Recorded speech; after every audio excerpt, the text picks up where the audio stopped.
My name is Ella Winters. I'm 24 years old. 3 months ago, I was the mistress of Vanderbilt Manor. Vanderbilt, the most mysterious surname in New York. Descended from railroad tycoons of the Gilded Age, the family's wealth accumulated over generations lies as silent as a tomb. Your only son, Alexander, did not say "I love you" to me on our wedding day. He cupped my face, the glow of the chandeliers reflected in his pupils, and whispered, Ella, from this moment on, your life no longer belongs to you. I thought it was a romantic vow. I was wrong. On our wedding night, in the grand bedroom on the east wing of the manor, Alexander kissed my forehead and said, Resto will be a family ritual tomorrow. Then he left. The door clicked shut softly, yet something deep inside me shattered. I woke up at 3 in the middle of the night, roused not by sound or scent, but by a shift in temperature. Someone stood beside my bed, blocking the warmth from the fireplace. I opened my eyes abruptly. It was Mrs. Harlow. Dressed in a black suit, her silver-gray hair combed impeccably, she looked like a wax figure from the Victorian era. She stood less than half a meter from my face, her breath as faint as a cat. Mrs. Harlow, what are you doing? You were having a nightmare, madam. I came to bring you a glass of water. She turned on her heel, and her footsteps faded down the corridor. I glanced at my phone. It was 3:15 a.m. I hadn't been dreaming at all. She was lying. I stared at the ceiling and recalled what Miranda, my bridesmaid, had secretly told me on the wedding day. Ella, his last fiancée, went to Europe. Have you ever met her? Back then, I thought she was just jealous. Now the thought hit my mind like a worm. Why would a night watchman walk straight into my bedroom? Why stand so close to me? I rolled over. Beneath my pillow lay a dinner knife I'd hidden from the wedding reception. I'd stashed it there, just so I could find peace enough to sleep through the night. The moon outside the window was full and bright. The moon over Vanderbilt Manor always looked exceptionally large and cold. That was my first night after the marriage. It was also the second last night I would ever sleep soundly. From then on, Mrs. Harlow appeared at my bedside every single day. She came at random hours, 2 a.m., 3 a.m., 4 a.m., following some sick, internal clock. I pretended to be asleep each time, and I could feel her gaze lingering on my face, cold and damp like a wet hand. Once, I cracked my eyes open a sliv and saw her holding an old black flip phone, not a smartphone, the kind that could not be traced. Black flip phone. She's growing thinner. Just one more week. She hung off, glanced at me, and left. Cold sweat soaked my back. And I was the plumpest deer trapped in the cage. The next day, I stood in front of the mirror. Just 2 weeks into the marriage, I had lost 12 pounds. My custom-made wedding dress had needed safety pins to tighten it on the wedding day, but now it hung out at a message teasing that the honeymoon must have worn me out. I replied with a smiley face, yet my hands trembled nonstop. I felt drowsy all day long, my appetite completely gone. Every time I ate something, I felt nauseous. The steward claimed it was just homesickness. The family doctor, of course employed by the Vanderbilts, said I was suffering from excessive stress. But I noticed a crucial detail. Mrs. Harlow personally served the soup for dinner every day, and would not leave until she watched me take the first sip.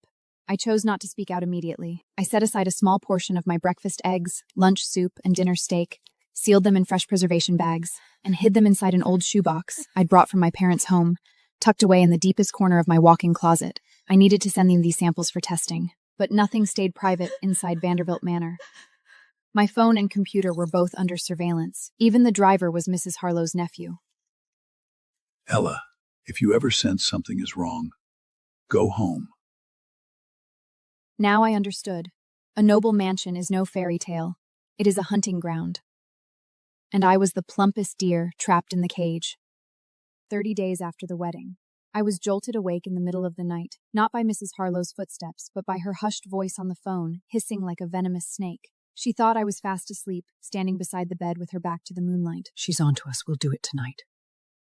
These 4 words were sharp as an ice puck, piercing straight into my heart. I controlled my breathing, forcing myself not to tremble, and even rolled over, mumbling a few sleepy words. Mrs. Harlow stood there for 10 seconds before walking out of the room. I waited until her footsteps faded completely down the corridor before daring to open my eyes. Clouds blot out the moon outside the window, plunging everything into pitch darkness. I had to run. Not tomorrow, not later. Right now. I quietly got out of bed and pulled on a black coat I'd brought from home, not any clothes bought by the Vanderbilts. I slipped on my old sneakers, their soles still caked with mud from Central Park. I stuffed the sealed bags of food samples into my pocket, then reached to the bottom of my vanity and pulled out a folding knife. My father had given it to me before the wedding, his eyes red as he said, "Keep this for self-defense." I'd never thought I would need it. I crept downstairs, avoiding all surveillance cameras. Mrs. Harlow had once taught me about the Manor's security system, saying, "Madam, in case of a fire, you can press this button to turn off the alarms." She never imagined I would use this knowledge to escape. I pressed the button. The red alarm light turned green. I pushed open the back door. The night wind swept over me, carrying the scent of cedar and rust. Vanderbilt Manor stood on a hillside overlooking the Hudson River Valley, and behind it stretched a dense forest, opening wide like a giant black maw. I ran straight into the woods. Branches lashed my face, stones tripped my feet, but I could not stop running. There were no footsteps chasing me, no barking dogs, no sign of anyone in pursuit. This was far more terrifying than being chased. They were in no hurry at all, because they knew no one who fled this place could ever live to tell the tale. The forest was darker and thicker than I'd imagined. My flashlight only lit up the ground 3 meters ahead, moths dancing in the beam, along with my endless fear. I fell 7 times, my knees covered in blood, yet I kept running. My lungs burned with every breath, and inhale after inhale scraped my throat, tasting of rust. I had no idea how long I ran. Finally, as the first hint of dawn streaked the sky, I caught sight of a road, a 2-lane asphalt highway, lonely amid the morning mist. A farm truck rumbled past. I waved my arms frantically, like a drowning person begging for help. The driver was an elderly white-haired man named Bob. He stared at me, covered in mud, with a torn sneaker and cuts on my face, and asked in surprise, "Do you need me to make a call for you?" "No. Please take me to the nearest town." We reached the town, and I checked into the Pine Grove Motel. One character on the motel's neon sign was broken and dark. I paid in cash. The elderly woman at the front desk glanced at me but said nothing. Once the door closed, I slid down to the floor against it, trembling from head to toe. Not from the cold, but from overwhelming terror. I pulled out my phone. Not a single missed call, not a single message. The Vanderbilts had not come looking for me. Why? Did they not know I'd run away? Or did they know I could never escape? I stared at the screen until my vision blurred with tears. Suddenly, the phone vibrated, just a weather alert. I let out a breath of relief, then felt the absurdity of it all. I'd run all night for my life, yet the rest of the world still cared about tomorrow's weather. The next day, I sent the food samples to a private testing laboratory for urgent analysis. The woman behind the counter looked at me and said, "Results will be ready in 3 days." During those 3 days, I refused all food served by the motel. I only bought sealed bottled water and energy bars from the supermarket. Every knock on the door made my heart race. Every black sedan passing by made me crouch by the window to check if it was a Lincoln. I finally understood what it meant to be a frightened bird, startled by the mere twang of a bowstring. At least a bird still has wings to fly away. All I had was a folding knife, and a life that could end at any moment. The test results arrived. My fingers hovered over the envelope for several seconds, as if touching a live bomb. I tore it open. All samples stood positive for benzodiazepine sedatives and trace heavy metals. The sedatives left me drowsy and lethargic. The heavy metals would slowly damage my liver and kidneys. Calculated by the doses, after 4 to 6 months of continuous consumption, my organs would fail completely. When that happened, doctors would simply diagnose acute liver necrosis, and no one would suspect slow poisoning. It was a perfect murder plot. No guns, no blades, no struggle. Just a bowl of soup, served every day. I stared at the report, replaying Mrs. Harlow's words over and over in my mind. "We'll do it tonight." That night was not the first attempt. It was the final one. If I hadn't escaped, I would have been dead by now. Or perhaps I would have been declared missing. I suddenly remembered old photograph I'd seen in the Manor study. Alexander's father with his second wife. I'd asked Mrs. Harlow where the lady had gone, and she'd said she passed away at a young age. Her obituary stated cause of death, sepsis. Now I knew the truth. It was just another name for the same kind of murder. I pulled out a piece of paper I'd stolen from Mrs. Harrow's drawer before fleeing, a bride list bearing 5 women's names, including my own. Next to my name was written, "On the run." The other 4 names were marked respectively deceased, accident, missing, in progress. One name was crossed out entirely, with a note beside it, resolved. My eye sockets were sunk, my cheekbones prominent. I looked like a walking corpse, barely clinging to life. "Ella, you are no longer a bride. You are a witness. The only witness left alive." I hid away in the motel, never going out, never using credit cards, never making any call that could be traced. I bought a new Paysafe phone with cash and searched each name on the bride list one by one. No news reports, no obituaries, no social media profiles, They might as well have never existed. A search for Rachel Gold only brought up a dental clinic with the same name. Emily Parker's results were all about a housewife living in Iowa. The only person I could find was a woman named Vivian Cross. She had once been a well-known model, who married into a wealthy family 5 years ago before vanishing without a trace. Online rumors claimed she'd moved to Europe, become a nun, or lost her mind. There were no photos, no interviews, only an entertainment article from 5 years earlier, headlined, "Supermodel Marries Vanderbilt, Another Cinderella Story." I jotted Vivian Cross's noun on a sticky note and stuck it to my bedside. On the 6th day, I used a public payphone to contact 3 private investigation agencies in New York. The first one hung up the moment I mentioned the name Vanderbilt. The second said, "Ma'am, you cannot afford to provoke this family. Just forget about them." The third fell silent for a moment, then said, "You've dialed the wrong number. Forget about them." Just like those poor brides, erased from everyone's memory. But I refused to let it go. I then tried to reach journalists at New York Post, I made 3 calls. The first went unanswered. The second said the story was not within their coverage scope. The third listened to me for 30 seconds and replied, "The Vanderbilt family donates huge sums to our newspaper every year. You've come to the wrong person." I had a photo of the bride list stored in my phone. 5 names, 4 tragic endings. It suddenly dawned on me, I was never the first victim, and I would never be the last. They had woven an impenetrable net. I was the only fish that had managed to swim free. But how long can a fish survive out of water? Just as despair was closing in on me, my phone rang. An unfamiliar number. I hesitated for a few seconds and answered the call. "Ella Winton's?" "This is Vivian Cross. I know you've been looking for me." Blood rushed to my head in an instant. "How did you know I was searching for you?" "I've been monitoring all online activity related to the Vanderbilt family. Someone looked up my name with an IP address registered at the Pine Grove Motel. There's only one person in New York who would do that. I caught wind that a bride had escaped. They never reported it, but I have contacts inside the police force. The whole manor was thrown into chaos after you ran away. The same thing happened to me." We agreed to meet at an abandoned gas station 3 towns away. I chose to meet in broad daylight, tucked my folding knife into my boot, and arrived half an hour early to hide in the woods across the road and keep watch. An old pickup truck pulled up, and a woman stepped out. She had short hair and a pointed nose, her eyes as cold as a winter night. She wore a faded denim jacket, carried no bag or phone, and stood there empty-handed. I walked out to meet her. "Did you get any evidence?" I handed her the test report and the photos of the bride list.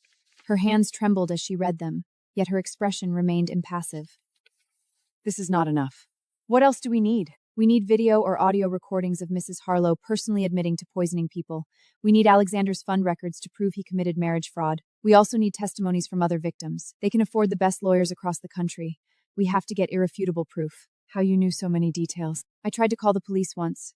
Officers came to Vanderbilt Manor. Mrs. Harlow served them tea and treats while Alexander smiled and told them I was mentally unstable. After the police left, I was locked inside the manor for a whole month. Later, I climbed out through a basement window.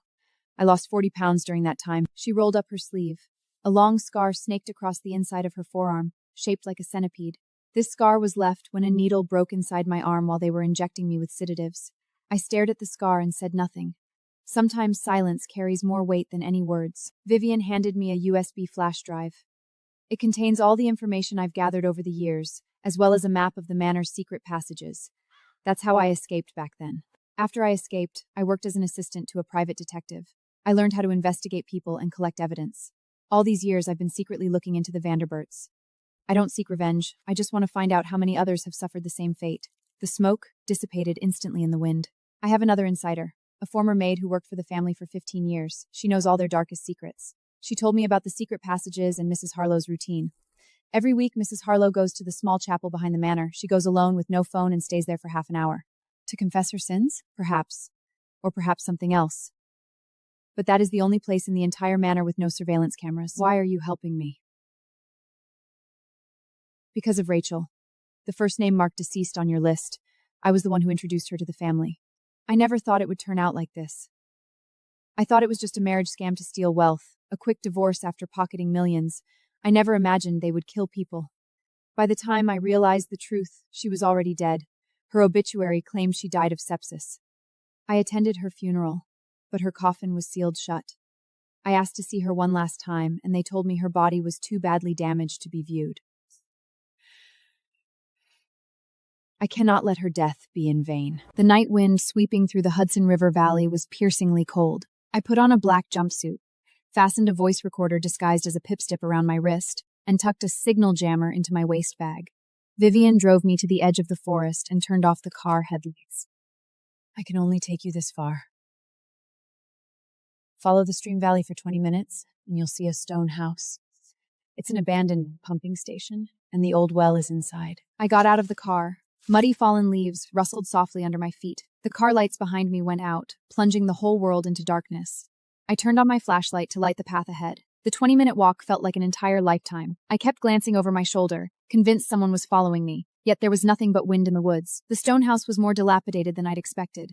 Half the roof had collapsed, and the ground was covered with broken stones. The well stood in the center of the room, its mouth covered by a rusted iron plate. Vivian had told me that an iron ladder lay beneath the plate, leading down to the dry well bottom, where a hidden door connected to the manor's wine cellar.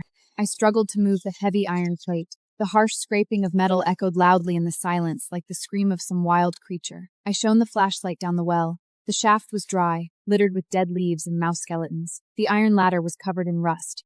I stepped on it tentatively. It wobbled, but held firm, rust and rotting wood. I reached out and grabbed an iron chain embedded in the stone wall, the handle for the hidden door Vivian had mentioned. I pulled hard, and a stone slab loosened. With one strong push, the slab fell outwards with a dumb thump, revealing a low tunnel. I bent over and crawled inside. My knees pressed against the gravel, and I held the flashlight between my teeth. After roughly 10 meters, a glimmer of light appeared above my head. It was the vent of the wine cellar. I pushed open the iron bars of the vent and jumped down. I landed on a pile of empty wooden barrels. I recognized the labels on the wine bottles in Vanderbilt's underground cellar. Latar, Margay, Romanée Conté. A single bottle of wine was worth more than an ordinary person's living expenses for half a year, and I might not live to see the dawn of this night. I hid behind the barrels and turned on the signal jammer. It emitted a faint buzzing sound which would turn the footage of all surveillance cameras within 50 meters into blank static. Then I climbed the stairs up to the first floor. The corridor was empty. It was 2 a.m., and the entire manor lay asleep. At the far end of the east wing stood Mrs. Harlowe's office, fitted with a combination lock. I had checked Vivian's files. The passcode was 09117, the birthday of Alexander's mother. I entered the numbers. The green light lit up. The door swung open gently. Mrs. Harlowe's office was like an archive room. The walls were lined with keys, each tagged with a label: East Wing, West Wing, Wine Cellar, Garage, Medicine Cabinet. The desk was piled with folders, and an old computer sat in the corner with its screen still on, displaying the manor's surveillance feeds. Naturally, all areas covered by the jammer were nothing but static.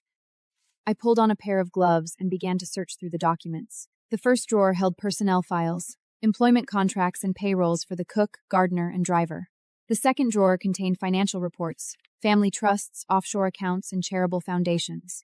The third drawer was locked. I picked the lock with a paperquin. Vivian had taught me the basic skills, and I had practiced for 2 whole days, cutting my hands 3 times in the process. Inside the drawer was a thick follet titled Bride Files. I opened it. There were 6 separate files, each belonging to a different woman. My files was on top. It contained a full background investigation on me, every detail from my kindergarten days to college, a copy of the pre-medical agreement, and a handwritten medication log. It recorded every drug I had taken each day, the doses and my physical reactions, filling 30 full pages. A red note was scribbled beside it. Estimated completion date, November 15th. November 15th. That was the exact day Mrs. Harlowe had said they would do it tonight. If I had not escaped, that would have been the day I was officially recorded as deceased. The other files followed the same pattern, some marked with final results. Rachel Gold died in a fall, ruled an accident 3 years ago. The report stated she suffered from mental illness and took medication long-term. Emily Parker died of multiple organ failure 5 years ago. Inside her file was an unposted wedding invitation. I turned on my phone and photographed every single page. My hands shook, but I could not stop pressing the shutter. These sheets of paper were their tombstones. I was photographing the third file when footsteps echoed outside the door. I quickly turned off my phone and hid under the desk. The footsteps drew closer and finally stopped. The doorknob turned. There was no sound of someone entering a passcode. Mrs. Harlowe had a key. She walked straight to the desk and pulled open the very drawer I had picked earlier. I held my breath. From my hiding spot under the desk, I could see her crom file clearly. She took out a document and stood there for a moment. Then she let out a soft sigh. The sigh was faint, yet I heard every bit of it. It was not a sigh of exhaustion. It was helplessness, like a person forced to do something they loathe, with no way to resist. She turned and left. The door clicked shut. I waited for several minutes to make sure the corridor was quiet before crawling out from under the desk. Cold sweat soaked my back and the inside of my gloves. I put all the files back in place, closed the drawer, and retreated from the office. I followed the same route back. Corridor, stairs, wine cellar, tunnel, well. By the time I climbed out of the well, dawn was near. I collapsed onto the ground of the stone house, gasping for air. Morning light filtered through the collapsed roof and fell on my face. I looked down at the voice recorder on my wrist. Its indicator light was still blinking, having captured every sound from Mrs. Harlow's visit. But the only sound she had made was a single sigh. Could a sigh count as evidence? No, it was far from enough. I needed to record her making a full confession. I lay on the gravel, staring up at the slow-moving clouds in the sky. Thoughts drifted to Rachel's wedding invitation, Emily's wedding photos, and the scar on Vivian's arm. I could not give up. Back at Vivian's place, she clenched her fists the moment she saw the photos I had taken. Ella, you were almost listed among the dead in those files. No, I was almost one of the people written down in those files. Did you record Mrs. Harlow's words? Only a sigh. We need a genuine confession from her. She visits the small chapel behind the manor every week, and there are no cameras there. We can plant a bug inside. How do you know all this? I kept watch there for 3 months. She never goes on a fixed schedule. She appears randomly. We have to keep a constant lookout. For the next 3 weeks, Vivian and I took turns keeping watch at the abandoned farmhouse across from the church. I observed with binoculars during the day, while she kept an eye on the receiver of the bugging device at night. We survived on energy bars and took turns resting. On the 22nd night, sound finally came through the receiver. The rumble of a car engine, followed by a door opening, and footsteps echoing across the stone floor. Mrs. Harlow's voice rang out in the empty chapel, heavy with the weariness of the late night. Lord, I have killed another soul. I did not push Rachel off the building, but I handed her the ladder. I did not force the poison down Emily's throat, but I brewed the poison soup for her. I remember all their names, and I know where their bones lie. Lord, if you still have mercy on me, let their souls rest in peace, and let me find peace too. Then she began to cry. It was a silent weep, but the ragged rhythm of her breathing told everything, like a worn-out machine on the verge of breaking apart. 10 minutes later, she stood up, wiped away her tears, and walked out of the chapel. I trembled all over as I listened to the audio through the receiver. Vivian walked over and wrapped her arms around me. Her body was warm. Neither of us said a word. But I knew, from this moment on, we were no longer fighting just for ourselves. We spoke for all those who could no longer open their mouths. The next day, Vivian put me in touch with the only lawyer she trusted, Martin Goldstein, a retired federal prosecutor. Martin was in his 70s, with snow-white hair and eyes as sharp as a scalpel. A photo of him standing alongside Justice Ginsburg hung on the wall of his office. He read through all my evidence and remained completely silent for 10 full minutes. Do you understand how extensive the Vanderbilt family's connections are in New York? I do. Their legal team includes a former deputy attorney general. Their circle of friends includes serving senators. Their wealth is enough to buy a small country. Are you still determined to go through with this? I looked straight into his eyes. If they remain unpunished, sooner or later my name will be marked resolved on their list. Martin sighed and took off his glasses to wipe them. I've been retired for 7 years. For 7 years, no one has come to me with a case worth fighting for. He agreed to take the case. He organized all the evidence into formal legal documents and filed official criminal charges with the New York State Attorney General's office. Meanwhile, I sent an anonymous parcel to Sarah Brennan, investigative journalist at the New York Times. The package contained the Vanderbilt bride list and the audio recording of Mrs. Harlow's chapel confession, with no mention of my name. 1 week later, the Times ran a lengthy investigative report on its front page. The headline read, "Wealthy Brides, the Silence Behind 5 Deaths." This article fully exposes the family's criminal gang, exploiting marriages to plunder women's property and then fake out the accidental murshid of the Finyauts.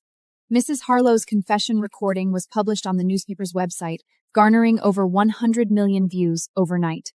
The New York State Attorney General announced the formation of a special investigation team. State troopers entered Vanderbilt Manor. I watched reporters crowd around the manor's iron gates on television, police car lights flashing behind them. At that moment, I finally burst into tears. Alexander Vanderbilt was arrested, charged with 11 felonies including murder, conspiracy, and fraud. Mrs. Harlow was taken into custody at the same time. On TV, I watched her being led out of the manor. She still wore her black suit, her hair perfectly combed, her expression calm as if she were heading to a luncheon. Mrs. Harlow, what do you have to say about the dead brides? The sound of the car door closing echoed loud enough for me to hear, even though I was thousands of miles away in the motel. Vivian and I were at a private residence. We're free now. And she was holding my hand tightly. Not yet. Freedom is what those victims deserved.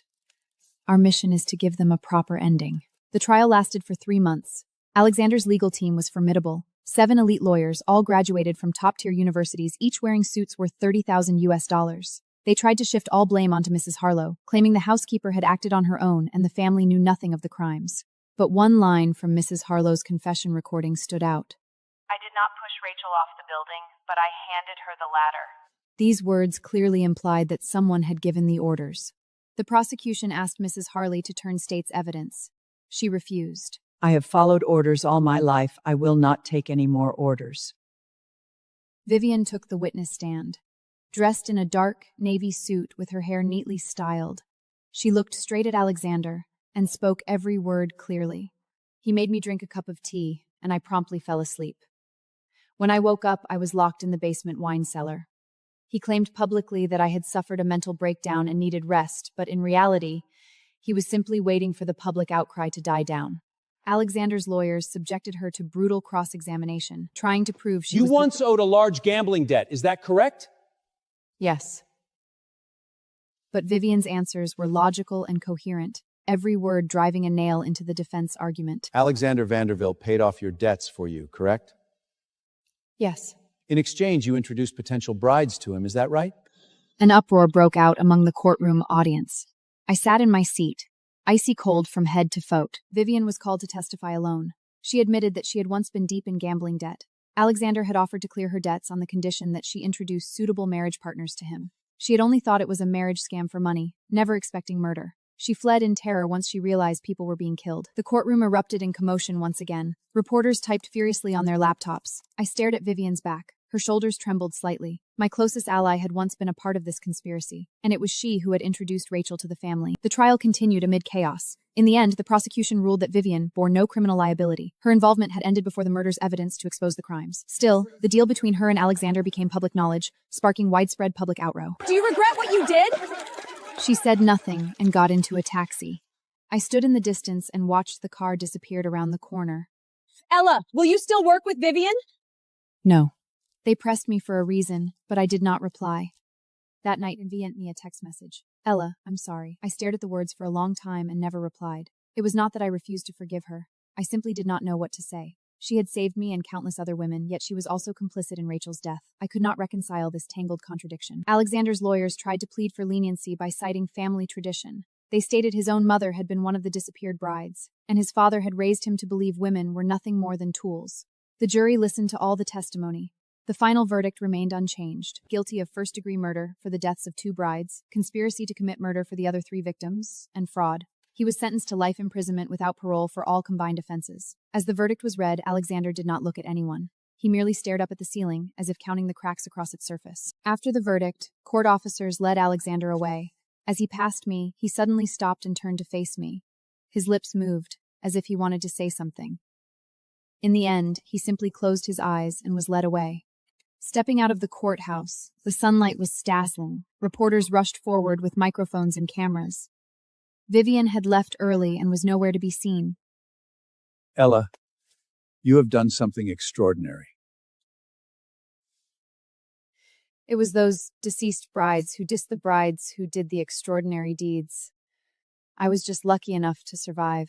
Back at my apartment, I closed the door and slid down against it to the floor. I had won the case, but there was no joy, only emptiness. The dead women would never come back because of Alexander's sentence. Rachel's mother would never stop grieving. Emily's sister would never forget the sight of her sister in a wedding gown. I shut myself inside the apartment for a whole month, refusing to meet anyone. The curtains were always drawn, and I asked delivery workers to leave food at the door. Vivian called many times, but I never answered. I was not angry with her. I was angry with the whole cruel world. Why did they have to die while I lived on? Why should I feel grateful just for being alive? A therapist later told me, This was called survivor's guilt. I don't need a name for it, I said.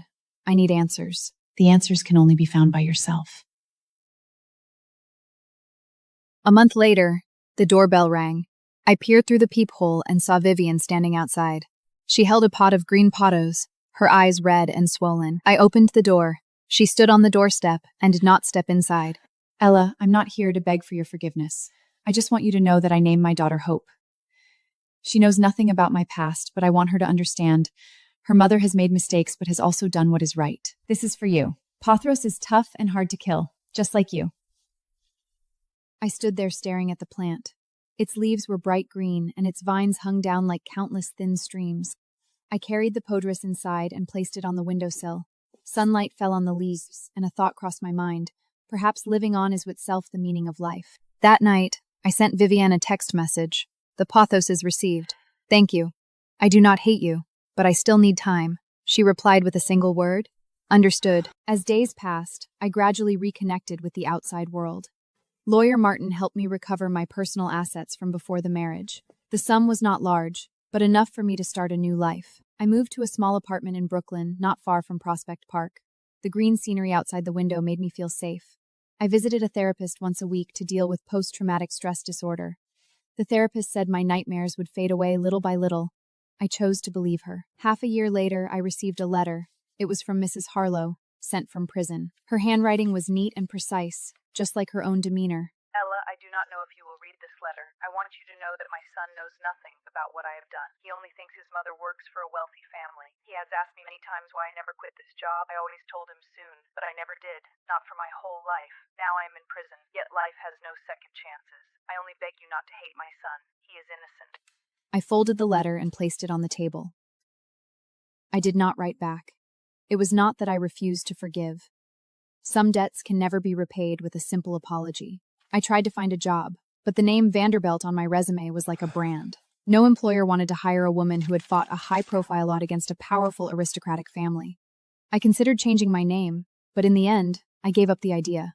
I no longer wanted to run away. One day, I wandered along the streets of Brooklyn and spotted a vacant storefront. It used to be a flower shop, with faded stickers still stuck on the glass window. I stood there and suddenly had an idea. I did not want to run a flower shop. I wanted to open a secondhand bookstore. A quiet place, free from strife and intrigue. I rented the shop. The renovation was simple. Repainted the walls white, replaced the light bulbs, and bought several bookshelves from a flea market. On opening day, there was no ribbon-kipping ceremony, no flower baskets. There was only me, and a room full of old books. Sunlight streamed indoors, and dust danced in the beams of light. Peace surrounded me. This was not the end of the story. It was just a new beginning. 3 weeks after the bookstore opened, a strange woman pushed the door open and walked in. She was in her 30s, wearing an expensive overcoat, yet bruises on her face were impossible to hide. Are you Ella Winters? Who sent you here? Vivian. She said you could help me. I looked into her eyes. The fear, confusion, and then the last flicker of stubborn hope in them were exactly the same as mine a year ago. Don't be afraid. Tell me everything. That night, I closed the bookstore and called Martin. Martin, I need to help someone. Who is it? Another bride trapped in the trap. Martin fell silent for 5 seconds. Catherine became the first person rescued under the Bry Project. I'll dig out my reading glasses. We had no official hotline, no nonprofit organization registration. Only me, Martin, Vivian, who provided financial support anonymously, and a small back room in the second-hand bookstore. We helped her collect evidence, hire a lawyer, and apply for a restraining order. 3 months later, her husband was arrested. She turned to look at me in court, tears streaming down her face. I nodded slightly. I did this not just for her. It was for Rachel. Catherine's case made headlines. Then the phone kept ringing nonstop. A woman from Texas called. My husband has been drugging me. Another from Florida. My sister married into an aristocratic family and committed suicide soon after. I refused to believe it. A third caller from California sobbed. Can you check if my name is on their list? Please help me. I no longer had the original bride list from Vanderbilt Manor, but I knew one thing for sure. Families like there were far from alone. I converted the back room of the bookstore into an office and bought a second-hand telephone to set up a simple helpline. Vivian sent me an anonymous check every month. I never returned the money, for the project was in constant need of funds. Martin came twice a week to provide free legal consultation. The number of people we rescued grew steadily, from 1 to 12, 27, then 83. The Bride Project had no formal office, no official website. Its only known address was a second-hand bookstore on a street in Brooklyn. Yet everyone who suffered domestic abuse and conspiracy in wealthy families knew this place. It was an exit leading to freedom. Alexander's legal team filed an application for a retrial. They submitted a new psychiatric evaluation report, claiming he was in a dissociative state when committing the crimes. I appeared in court once again. Alexander looked 10 years older. His hair had turned completely white, and his eyes were hollow and distracted. He is also a victim. He was abused by his father from childhood and forced to witness his first wife's accident. The prosecution asked if I wished to address the court. I agree that he is a victim, but Rachel was not. Emily was not. All they ever wanted was a warm home. I turned to face the jury. Trauma never justifies murder. He could have chosen to stop the evil, but he did not. He chose to keep hurting others until the day he was caught.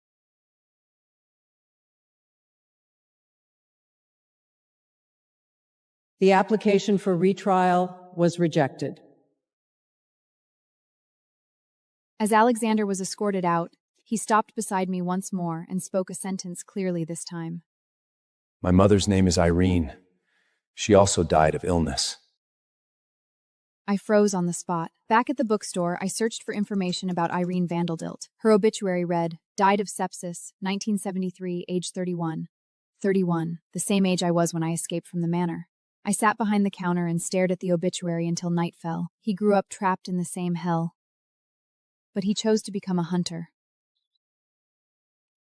while I chose to dig graves for all the hunters. Mrs. Harlow passed away from cancer while serving her prison sentence. Her son used the inheritance she left behind to set up a foundation dedicated to helping women who suffered domestic violence. He sent me a letter, which read, "My Mutti knowed countless people. I will spend the rest of my life paying off her debts." I did not write back, but I added the name of his foundation to the donor list of the Bride Project. Vivian's daughter, Hope, was admitted to law school. She sent me an email. "Aunt Ella, I want to study family law. I want to follow in your footsteps and help others." I replied, "Do not do it for me. Do it for every woman who needs help." She came to New York for an internship the following summer and lived in the apartment above my bookstore. One night, she asked me a question. "Do you hate my mother?" "No." It took me a very long time to truly let go. "Why?" "Hating someone is like drinking poison yourself, hoping the other person will die. I refuse to poison myself any longer." She nodded understanding. The next day, she called Vivian. I did not know what they talked about. Later, Vivian sent me a text message. "Thank you for not letting Hope grow up with hatred in her heart." I replied, "Her name is Hope. Hatred has no place beside hope." After we rescued the 83rd woman, the Bride Project welcomed its first full-time staff member, Sarah, Rachel's younger sister. She quit her job as an accountant and took charge of daily operations. My sister cannot die in vain. We rented a small office in Midtown Manhattan. A simple nameplate hung on the door, "The Bride Project," printed in small font. That year, we received an unexpected phone call. "This is Detective Daniel Chen. Do you remember me?" I remembered him clearly. He had been in charge of my personal protection during the trial, a quiet Chinese-American detective. I remember. What's going on? Alexander's cousin, a collateral branch of the Vanderbilt family, has registered a new matchmaking company in Las Vegas. I suspect they are copying the old criminal model. My heart sank. "Do you have solid evidence?" Not yet, but I need your help. I stared at the wall inside the office. 83 photos hung there, each capturing the face of a woman who had escaped the nightmare. But I knew there were still countless people trapped in the dark, waiting for a way out. This was not the end. A new battle had just begun. Daniel took me to meet an insider, Lena, a Filipino-American woman who had once worked as a secretary for Alexander's cousin. They made all the brides drink brewed tea every day. Every time after I finished making the tea, my supervisor would add a bag of white powder. I asked what it was, and they told me it was nutritional vitamins. Did you believe them? I did not, but I dared not ask further questions. Lena handed us a name list with 7 women on it. All of them had married men from this Vanderbilt branch within the past year. 3 of them were recorded as having died in accidents. 2 were listed as missing. The remaining 2 were still in the observation period. My fingers trembled as I held the list. It was not fear. It was burning anger. The same tactics, the same poison, the same causes of death, sepsis, falls, disappearance. The hell never truly vanished. It merely moved to a new address. We have to stop them. This time is different. We have the Bride Project, media attention, and public support. And me. How did you find this place? Daniel told me. I owe Rachel. It is time for me to settle this debt. Mark Vanderbilt, Alexander's cousin, was arrested. I thought the nightmare was over. But when the police searched his manor, they found a locked room in the basement. There were no bride files or poison inside, only one wall, fully covered with photos of me. The photos dated all the way back to the day I fled the forest, covering every moment afterward. Opening the bookstore, running the helpline, appearing in court to testify. The latest shots were taken just a week ago. Someone had been stalking me for years. Detective Daniel Chan's face turned grim after checking the shooting log in the corner. Mark couldn't have done this. He was released from prison only 3 years ago. These photos span far longer than that. My eyes fell on the final line of the log, where a name was written clearly, H. Harlow. Mrs. Harlow was dead.